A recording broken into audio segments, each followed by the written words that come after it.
Good morning. Makatapos ang bagyo, ngayon lang tayo nakabisita sa ating niyugan at ito ang ating nadatnan. May tumba tayong nakitang niyog. So yan mga kaibigan, payat na sa akin. Grabe yung laki namang apong-apong na ito. Oh. Tingnan nyo kung gaano kalaki siya. Wala na tayong magagawa dyan kung hindi ang dublihan natin. So akyat pa ako punta ron. Sa may part ng gitna ng ilog. Yan naman yung iba. So far, okay naman to. Goods. Yung isa medyo humalig ng konti. Humilig. Yon. So ito, goods to. Akit ba ako dun sa ibabaw dun? Gandang puno, oh. Puso-puso. Daming matuwid. Straight. Matuwid na, straight pa. Punta tayo dun sa kabilang side. Hindi ko na ito naabunuhan. Yan, humilig ng konti. Punta tayo dun sa kabilang side naman. Punta tayo sa kabilang side. Oh. Ayan. Meron tayong nakitang ilang napinsala na medyo humilig. Isa.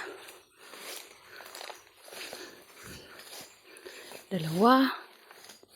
Grabe, sayang. Laki na. Oh. Ba't ganon? Anong dapat natin gawin dyan? Dalawa. Ito pa, oh. Ito pa. Yun pa. Dalawa. Tatlo. Apat, lima, anim. Pumunta lang kasi sana ako dito para maniba ng saging, eh. Anim. Guys, anim. Yan pa. Anim.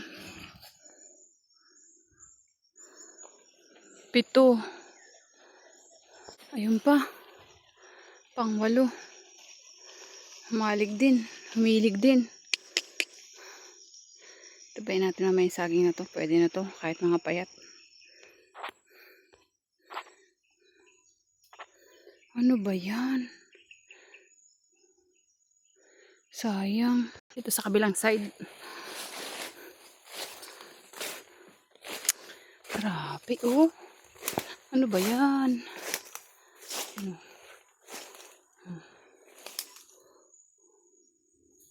Sa kabilang side tayo. Tingin tayo. So, live na live talaga to. Guys, no cut. Okay? Lalaki na naman ng matik. Kailangan na naman natin magpatabas. Hindi ko na makita doon sa kabilang side. Madamo na naman.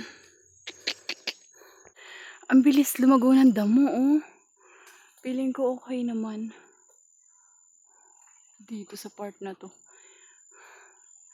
Kailangan na naman nating magpatabas. My goodness. Malaking puno ng marikakaw. 7 puno na natumba. Humilig-hilig. Ayun pa yung isa, sayang. Laki na. Meron pa pala ako nakita doon sa ibaba. Laki na rin. Humilig din na ganyan.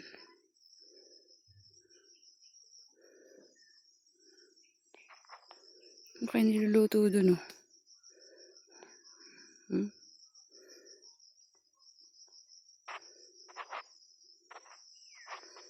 Grabe.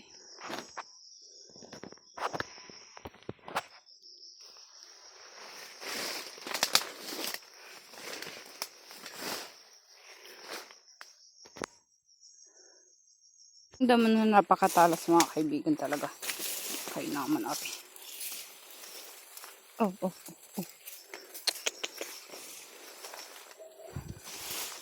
Matalas na damo. Nangiba na ako ng saging.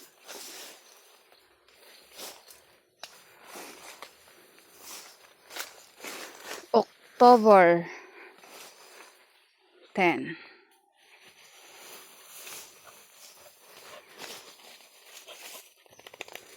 Tara, puntahan natin yung saging na yun.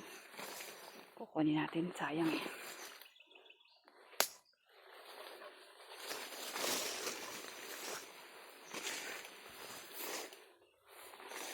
Kahinayang naman to. Tukuran ko nga to. Tukuran natin yan.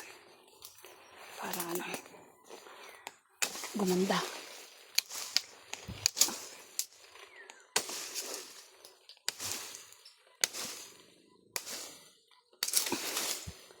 Yan. Tukuran ko.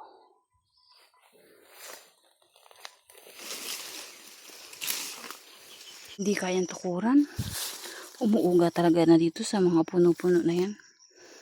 Okay na siguro yung ganyan nakahilib siya. Wari ko naman yan na i-straight din pagdating ng panahon. Yung parang gaganon yung katawan nila oh. Di bali na, wag natin galawin.